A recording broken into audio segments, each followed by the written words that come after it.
Hello अनि नमस्कार सबैजनालाई। म सेफ शेर।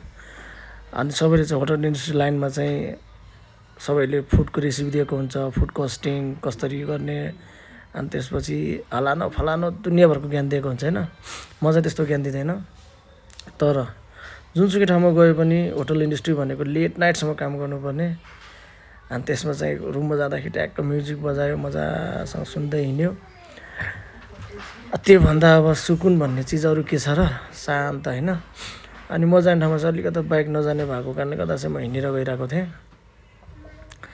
त्यो सँगसँगै मजासँग गाना सुन्दै थिएँ अनि अलिअलि भलाकुसारी गर्दै थिएँ।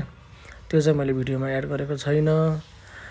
अनि सम्पूर्ण होटल इन्डस्ट्रीमा काम गर्नेहरूले लेट नाइट काम गर्नुहुन्छ, त्यो ध्यान राख्नु होला, आफूले सुरक्षित जानु होला होइन।